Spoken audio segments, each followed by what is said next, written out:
We're gonna be jumping into game one. We're seeing Orion, we're seeing Rayman, we're seeing Telos, all classic 2s picks, and then we're seeing the Queen Die.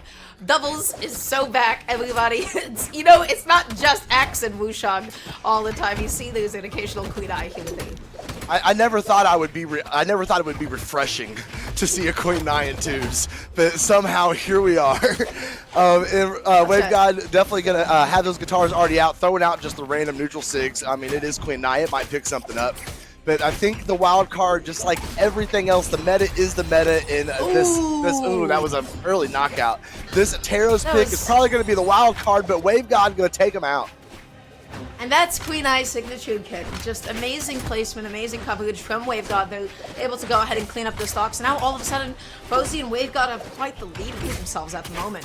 Right now, Fozey looking for a way to be able to land, following up off of Wave God. Stomp Cider is going to be able to take out that stock. Kai's not going to be able to get the quick punish with the D-Light. The GC Sig ends up getting the spike. Wave God goes out there, saves Fozey, only to get hit by another D-Light Cider. But look at this combo. Oh yeah, the team combo heating up. They couldn't quite get the confirmation on it, but they were able to bring this pretty back equal, except for Seven, who is unfortunately on that last stock at the hands of Fozey. He was absolutely diabolical over off the stage. That Sayer is going to go ahead and take out Fozey. Sweat beads. They knocked him down, and just like that, Dar, blue team now has a slight lead. That's right. The D-Sig comes out, not going to be enough to take Kise off the top. Is that going to be another one? Yes, it will be. Fozey and Wave God, they love that signature button, and that's going to be another GC Sig. Seven, not down solo, finds the reversal with the neutral, coming back on. What's going to be the play here? Look at that handoff. Did you see that handoff with the end light into the spirity light? That spacing was phenomenal. Very, very clean. Fozey doing a good job now. You can see he's being a little more apprehensive, a little more careful in his movements, trying to stay up in the air, catch any anti-airs that he can. That stomp could have been a very devastating. The Wave God going over to save his stock. There we go. Seven is going to be out, and now we got this 2v1 situation, and I think that is going to do it right there. Give game number one to Fozey and Wave God. The most immediate thing that I'm able to notice and point out is just how quickly Wave God and Fozey are able to convert off of each other in the heat of battle. They're making sure that every single hit always converts into the second hit. They have such a good knowledge of just each other's angles and hitboxes. We're seeing Katara and Light immediately into the Spirit D-Light right from behind. We're seeing the handoffs to be able to get a Spirit Cider to finish off the stock. And so I feel like Queen Eye is doing an amazing job of actually closing. And Katara does a really good job of setting up for Queen Eye. No, absolutely. They had, Fozey's doing a good job of setting up. As a team, the damage per engagement was actually really impressive. They were so good at getting in those positions, like you said, setting up those team combos, setting up those optimal 3, 2, be able to go ahead and close that game out. And we're going to drop back into game number 2. I don't see any legend swaps, so we're going to see if blue team has something figured out here to try and level this up for us. As so far, it looks like Seven the only one putting out some real damage. Gets it down, and Seven going to be backing off a little bit, looking for the recovery. Love that weapon toss as a way to get back down onto the ground here. Okay, a little bit more of an even game, if not a lead for Kise and Seven at this point. Yeah, absolutely. Wave God, though, down in knockout range, just continue to try over that Sayer. One Sayer from Taros is going to be enough to end that. Seven going off stage against Fozey. It's a pretty dangerous place to be. Coming back over the unarmed recovery. He is going to find his way back up on stage, though. And he's also going to find a Sayer. You say that, but every time I've seen Fozey off stage against Seven, I see just like one political weapon toss, and Fozey makes it back on each time. I want to see like what Seven can actually do to like edge guard Fozey and to be able to get that final like spike, to be able to get that final down on the ground pound, because each time that spirit weapon toss up, that thing is wide. Yeah.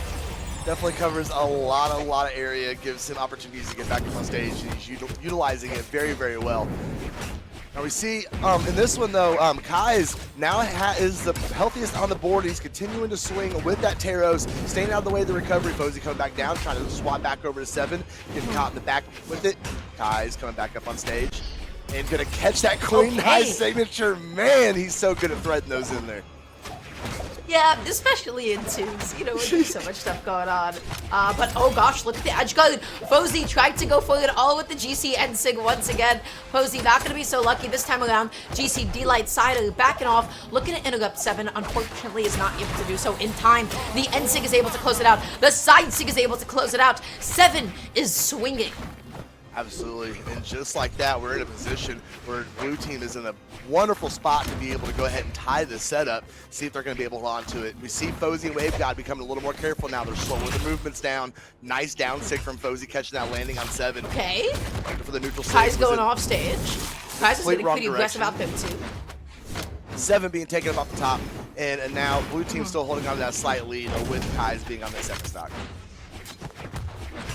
With the D-Light, 7 able to get a quick punish with the recovery though, and Fozey right now just trying to play a little keep him away game at this point. Coming in there with the side sig that does close it out. WaveGod, no follow-up with the N-Light, a little bit too late. Tries to go for the same GC N-Sig, but that's okay because WaveGod got an N-Sig of his own, and it did end up connecting. So much damage too off of those Queen Eye signatures, and great teamwork there, passing them up, knowing that neutral sig was coming out, catching it, getting huge damage off of it. But it is starting to get pretty dire for red team here as they are both in knockout range, especially with the Taros on the map. Going out that signature, easily getting punished. WaveGod going to chase him down. Recovery back up on stage. Can he catch another one on 7? WaveGod going to throw that neutral sig out there again, but 7 solid coming, easily punished. Stomp Sarah from Kise, going to send WaveGod out. Can he find his way back up on stage? And he does, weapon in hand, and right back to work on the Queen Eye. Nope. Oh my gosh, but the side incredible whiff punish on the whiff side sig though. That's going to be 7 and Kise taking a game and taking us into a game 3 with a 1-1 count. Given how game 1 went, I did not think that WaveGod and Fozey would be going down like that. But the biggest thing that I did want to mention was, first of all, 7 was coming back onto the stage really, really often. Second of all, the way that Kise held onto the stage. They have at some point accepted, like, hey, we're not going to be able to get a lot of edge against Fozey and WaveGod. And then Kise was able to really clean up stocks on the stage. Found the D-Light series that he needed, and then also found a lot of whip punish that was just falling sideways. Played a little bit floaty, waited for somebody to whip something on the ground, and then Kise was able to get that punish.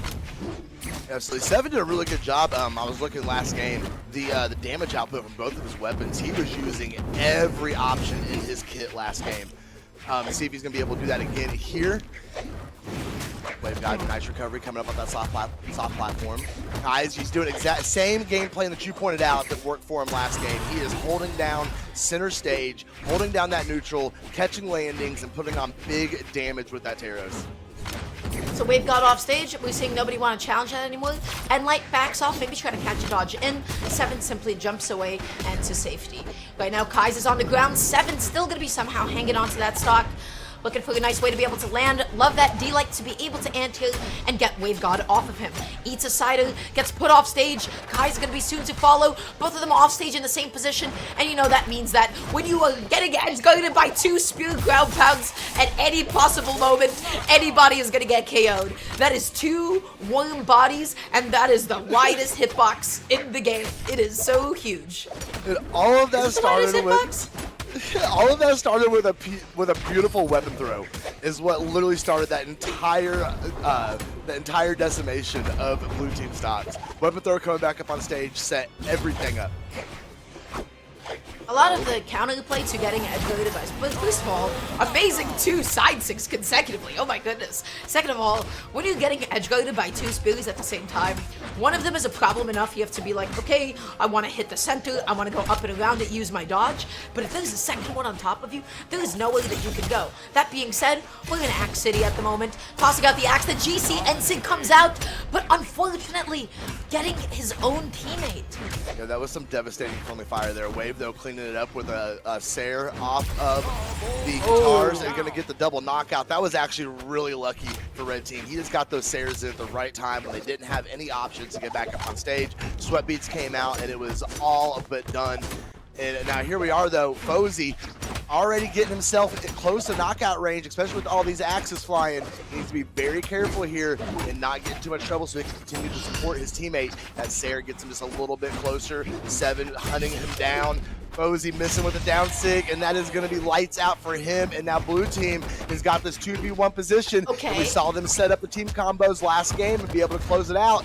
Oh, Kise went a little high on the Sair there. Couldn't find anything, missing with the Nair as well. Wave is just running. There's no offense at all coming off of him. At the moment, 7 whiffing that N-Light. Kai's going to be tossing away the weapon. 7 accidentally denying his own teammate 2 times in a row. Kise now once again picking up the hammer. Sidelight recovery doesn't actually come out. Axe on hand. No follow-up into the neutral. GC sidelight hits the wrong opponent, but that's going to be the setup. That's going to be the follow-up, and that is Kise and Seven taking game number 3 in a 2-1 lead.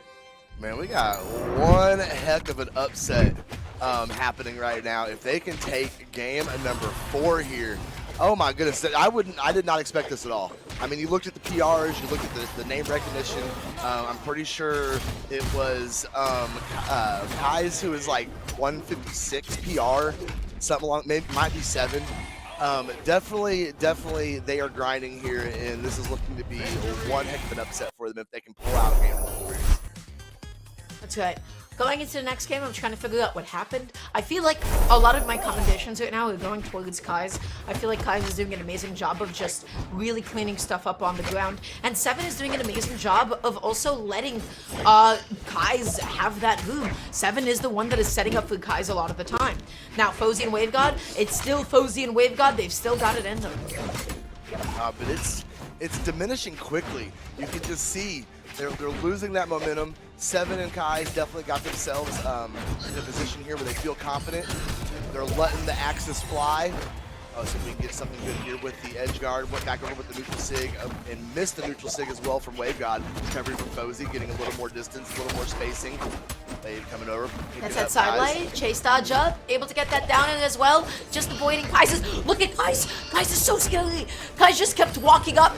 Kise just kept stepping up to the plate again and again. Just really threatening with that D-light. WaveGod, though, that's going to be one stock gone off the top. Fozey going to be stuck off stage, eating that ground pound. Kise cleaning up. Yeah, he's eating it up, leaving no crumbs, Dara. Kise is playing amazingly on this Taros right now. Okay, Racing finally going to get underneath them with the recovery off the guitars. So he's going to go ahead and check off that stop. And Red Team's actually in a pretty good position. If they can keep the pressure on Seven, force him down to his last stock, put some serious pressure on Blue Team, they could push this to game number 5. It's looking a lot better than the last 2 games. Oh my god! No! Kise with a slide off and sing. Come on! Come on, that was crazy. He went for it, and then he's going for it again. The second time, not going to be so lucky, but that first one was ridiculous. Absolutely. WaveGod is looking like the wild card here for Red Team. He continued to tank out the stock. Kise, though, also on a second stock, getting hit with a Queen 9 down signature. Almost took him all the way up. That Sair, though, is going to hurt. Left himself wide open for it. Kise trying to fly his way back over to that side of the stage, be able to put another hand on WaveGod. Gonna get taken out with a signature off the Queen 9. WaveGod being sent out over the right side. That's right, WaveGod all of a sudden found himself at disadvantage. The Cider unfortunately connects onto Kise and not onto either WaveGod or Fozey. Seven with the unfortunate team KO. And now playing back a little bit, getting the jump called out by the neutraler. Amazing whip punish on the N-Sig, using a neutraler as well. Enlight shoving WaveGod off stage. Cider swatting Fozey off stage once again. And Seven and Kise, they look unstoppable. Not look, I think they are unstoppable, at least when it comes to this set anyway. Juggling WaveGod, not letting him come back on stage. Yeah, I know, that's horrible. Well, you got the axe and the hammer coming at him right now. Weapon throw coming down. Oh, but he's doing a really good job fighting back here. If he can put some hands on Seven, confirm that stock, his teammate's going to help him out a little. I mean, Kise is going to help him out a little bit. Go. Oh, Kise. Away, okay. There is a chance. WaveGod, no chance at all. No chance. Kise gonna be cleaning it up, gonna be finishing it off. And that is Seven and Kise, I believe, with the upset over WaveGod and Fozey. Oh, yeah, that's an upset. I was looking. Seven is actually power ranked 160. That was a great performance from them. They are going to be moving up into that top 8 qualifier.